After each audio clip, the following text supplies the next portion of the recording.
Yesterday, everybody received a ton of information. So are there any ideas that came up overnight that people want to just jot down or out at the moment? I've been involved in the project for a while, and I've been to a number of meetings with various different people, be it artists or fellow arts development officers.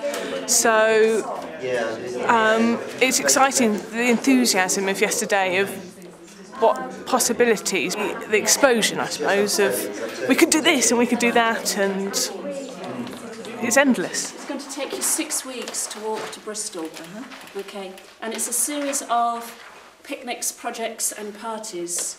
I live near a river, and even over the 20 years I've been there, the river has changed its course, it's changed the land. When it floods, it brings down trees and new things, it carves itself into the bank. And as artists, I think we can be like that with our audience, with our participants, that not always, but sometimes we make a tiny change in their lives, and then that has a ripple of effect that leads them onto something else.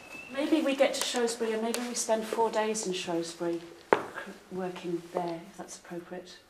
We get halfway, and then we meet this group from Bristol.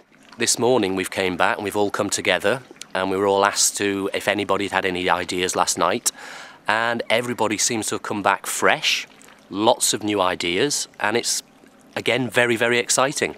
At other points, other performers, artists and audiences are gathered, watching a performance here, there and there.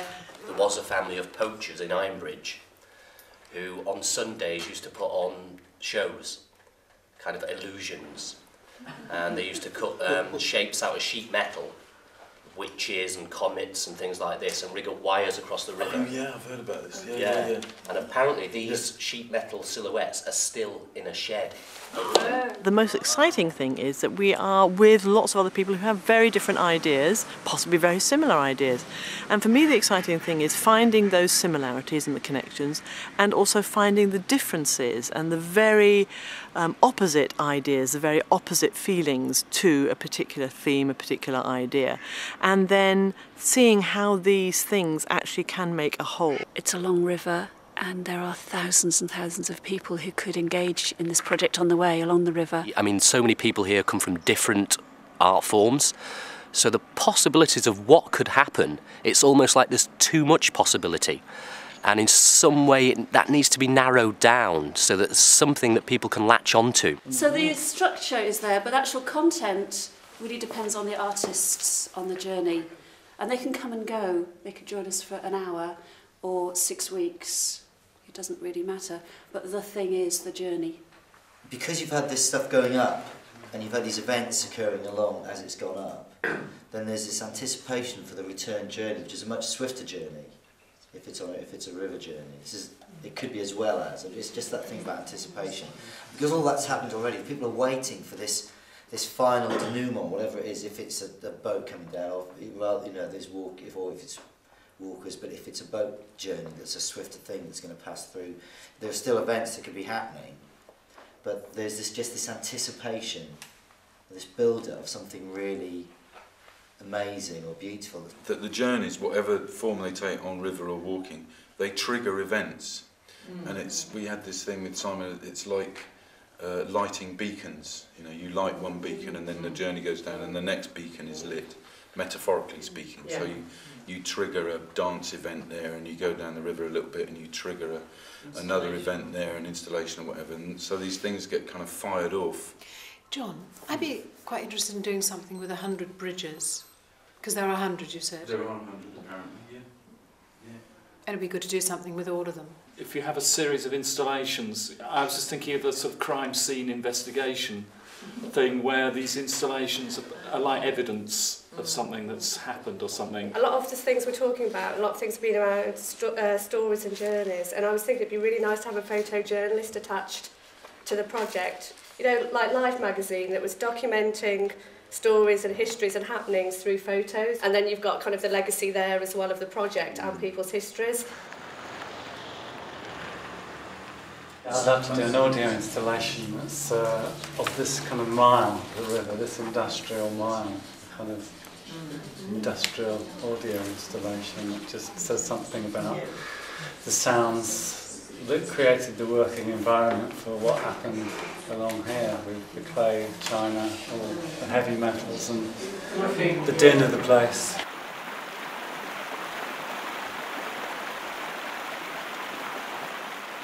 What we're going to do is split into 5 groups under these headings: sound, journeys, installations, spectacle and performance, led by the 5 invited national artists that we've got.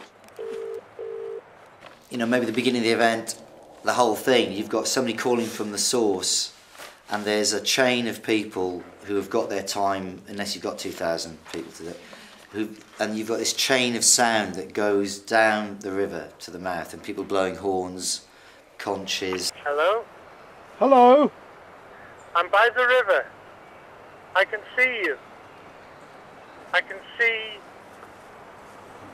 the river. I can see birds.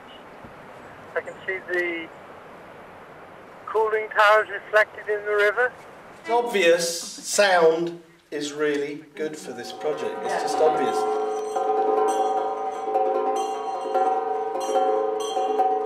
We were then talking about Rachel's idea of the walk down the river, and we realised that what we might be looking at here is the world's largest sculpture stroke art stroke installation. You could actually have the whole river linked by all these different installations and activities, and that the legacy for a lot of the local artists would be a good forum to popularise and advertise their work.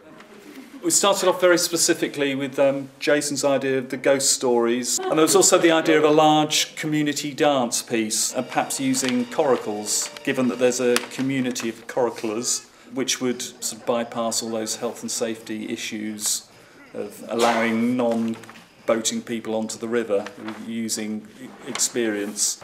We are the Red Coracle display team. We do coordinated displays in coracles up and down the River Severn internationally. We train hard, we play hard, we chew gum, airwaves. You're going to see a coordinated display of skill and aquatic acrobatics. Unfortunately today we've had reports of a randy turbot in the river making its way upstream. As such, we cannot use the river today for health and safety reasons. These fish are very frisky. They try and get in the coracles, and we've been plagued recently by several unwanted pregnancies.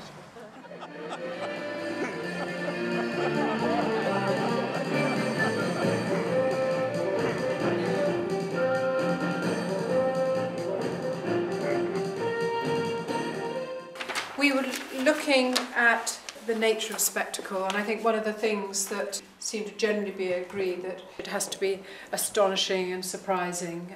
Looking at that site, trying to concentrate on what would be spectacular, what one could make of a spectacle in there. Another idea was to have an absolutely vast ice sculpture pulled out, which could be projected and lit. There was no logistical confinements to any of these things. We could erect pylons at different heights that would actually follow the shape of the river. So we could, as a sort of coda, after we've had this big thing, we could actually have, at different heights, we could light these things in the distance that would actually show a river in the sky.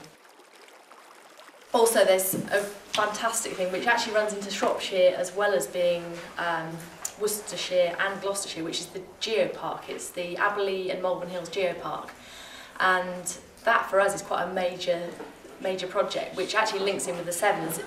The Severn runs right the way through the Geopark. What a Geopark is, if you didn't know, is really celebrating an area of geographical importance. I mean, it's based around the stone that's in the Malvern Hills. Geology, isn't it? Yeah. And that actually goes all the way up into Shropshire, down as far as Ledbury, and has the Severn River running right the way through the middle of it. So we went to them immediately, and they might well be quite a major funder as well, when we're actually talking about the later stage, I think.